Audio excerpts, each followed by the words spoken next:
Welcome to this week's Tuesdays with Tim, the leader and founder of TM Jazz, Belmont Village Bestival, and Clefs of Moher. Over the years, Tim's dedication to the arts and music scene has built an impressive network of fellow performers, artists, and like-minded individuals. Join Tim every Tuesday as he dives into brief yet engaging conversation and performance with the artistic visionaries and influencers he has had the chance to collaborate with throughout the years. Without further ado, here's Tim Moher.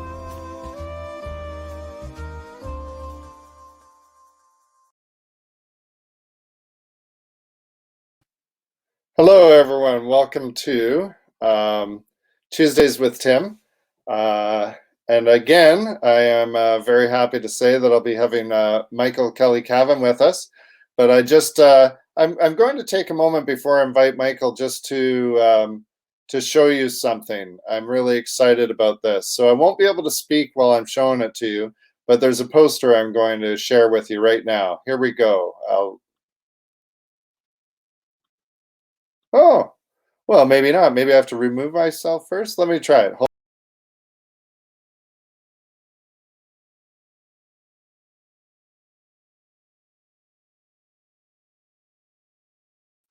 So there we go, folks. We have an extended show coming up. You can see it on that beautiful poster that my friend Owen was able to put together for us.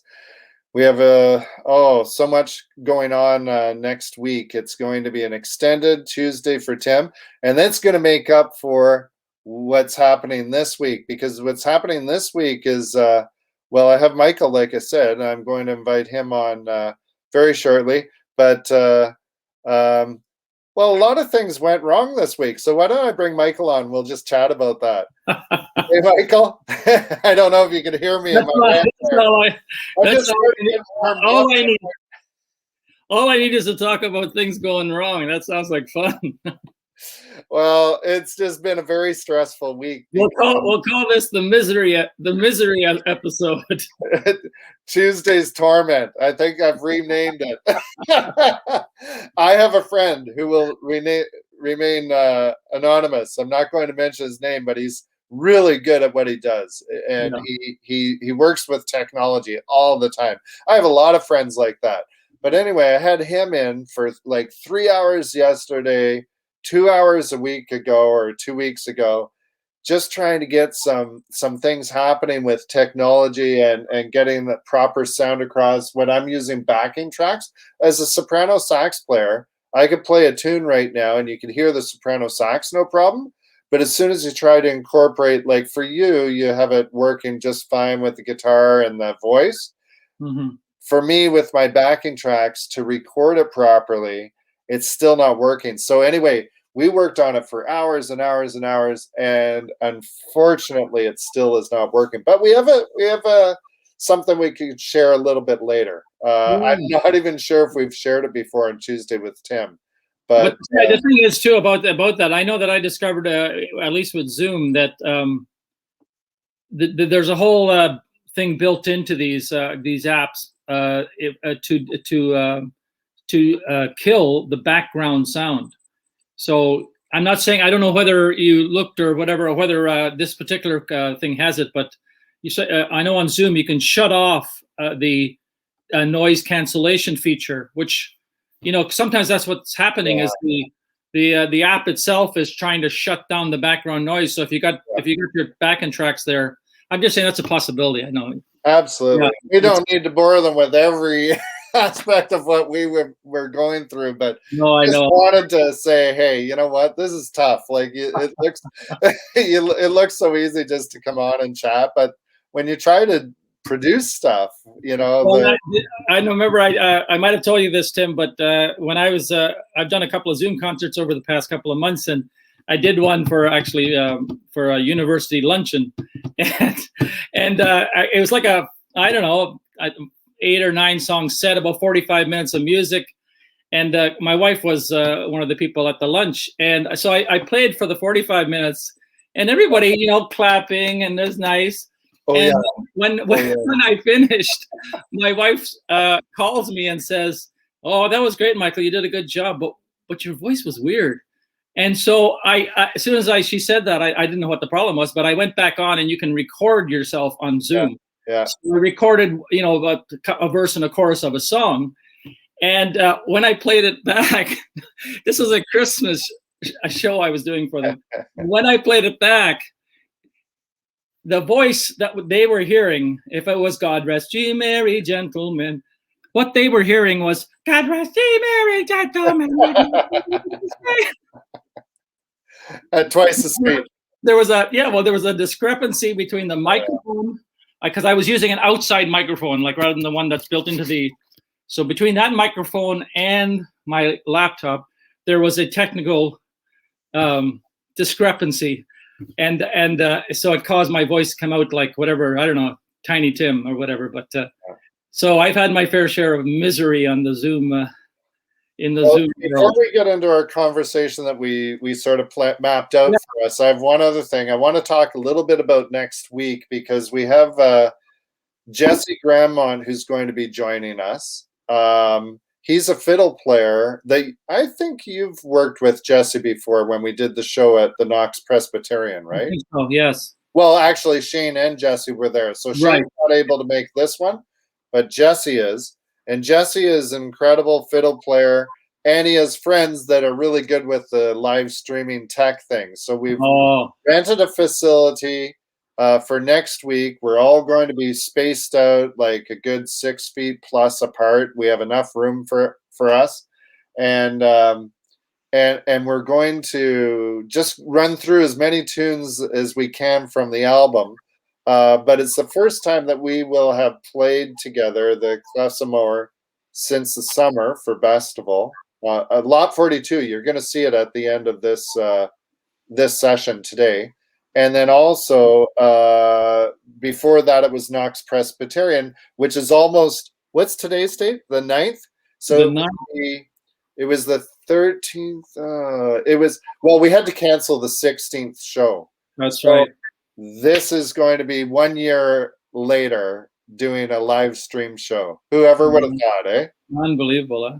But really I do want to mention one thing, which it says on the poster, is that we're hoping that more people, like we can get the word out, spread the word, so we get as many people watching as possible, because it's St. Patrick's Day the next day. So what else do you want to do but get into the spirit with Clefs of Moher playing some good Celtic and jazz for you?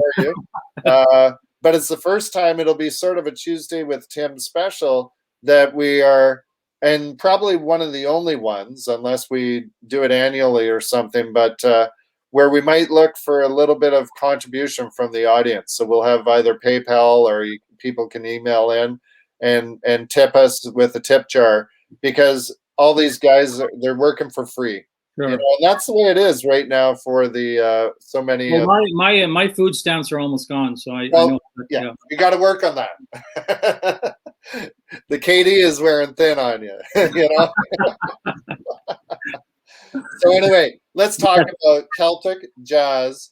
I'm not sure if I posted this question to you directly, but what's your impression of jazz? What's your knowledge of jazz? If I asked you to play a jazz tune for us, how would you feel about that? Well, I know a few. I know a few of those chords. Yeah. I mean, it's not that I don't like jazz. I used to listen to jazz on the radio. Coming from gigs, I like jazz because it doesn't.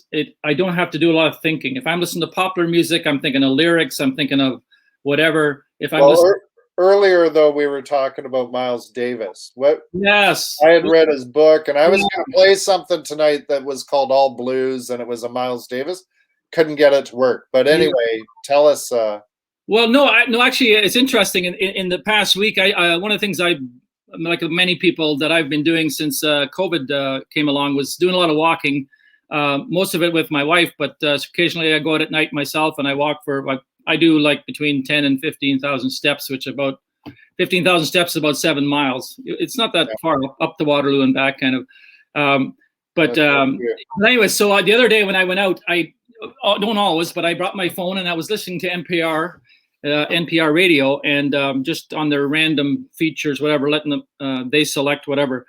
And I heard this fascinating story. And so the basis of the story is this guy that was doing he's I don't know if he's a linguist, but he was doing a little thing on what would you call it?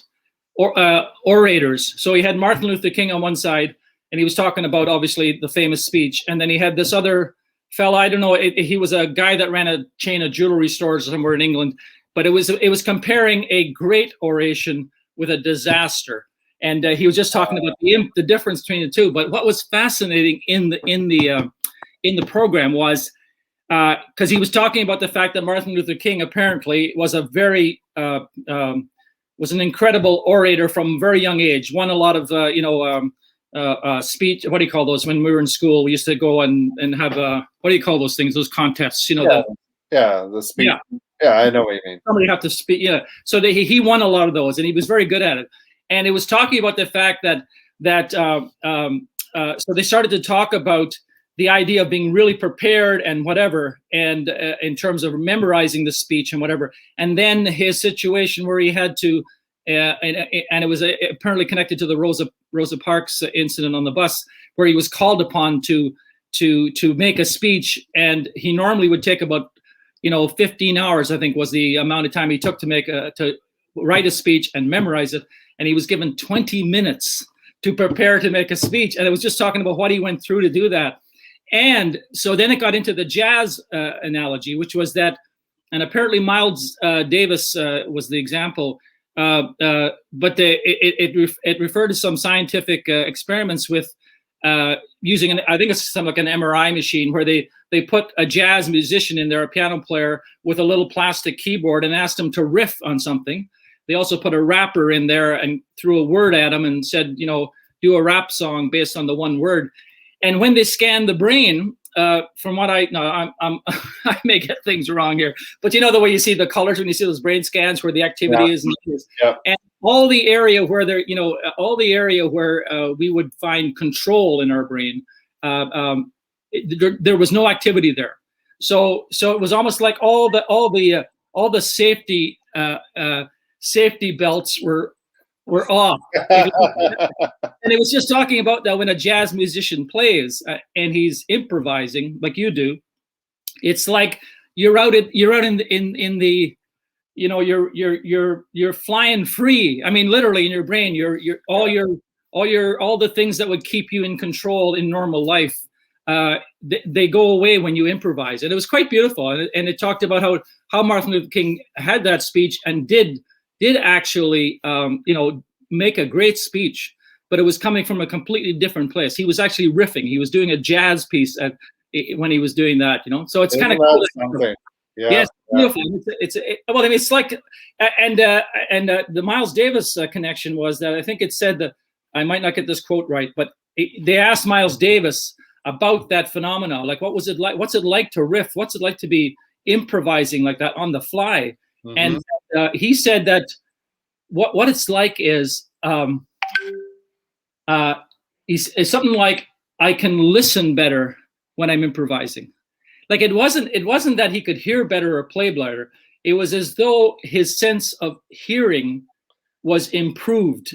So I guess on the lookout. I mean, I guess just being aware of the landscape internally. Do you know what? I want to comment on that, piggyback on that, because one of my favorite live concerts of my entire life was Weather Report at the Forum in Toronto in around 1986. I don't have the exact date, but the thing is that was when I became aware of the importance of listening. I was watching them, but they were watching one another, and they were looking over at one another, and constantly, like, their eyes were connecting. Yes. But then as a musician, I'm noticing that there was a musical parallel that was connecting as well. So yeah, they were looking at one another, but it wasn't that sort of, hey, how are you doing? Sort of glance, but it was really an active looking, like an active listening. An active listening. Oh, it was just amazing. Yes. Yeah. It's fantastic. I mean, I that's what I find. So you asked me what do I think of jazz? I mean, that's one of the things that I absolutely love. Like when a jazz piece is being played and there's that familiar melody in there, and yeah. I always love like how far away from that melody is this improvisation going to go? Yeah. And it's almost like an elastic band stretching, you know. It's like we've almost lost the melody, and then it comes back. You know, there's a beauty about that I enjoy with jazz. Yeah. Okay, well, Michael, thanks again for joining. What we'll do is we'll finish here with a Celtic jazz tune, and it's called Wicklow Mountain that we recorded for Bestival. I'm not even sure if... Since we're talking jazz, I figured... You got it. I think that's a little more blues, but it could be jazz, yeah. I couldn't find one of those French beanies. But anyway, I want to remind everyone to please spread the word. On Facebook is a beautiful poster that you can share with all your friends that we're playing next week. You're going to be there, right? Yes. Playing a couple of tunes, and then we have a few tunes, and so it's going to be a lot of fun. So I'll put that poster up in a second after this, which is Wicklow Mountain. Here we go. Okay? Live from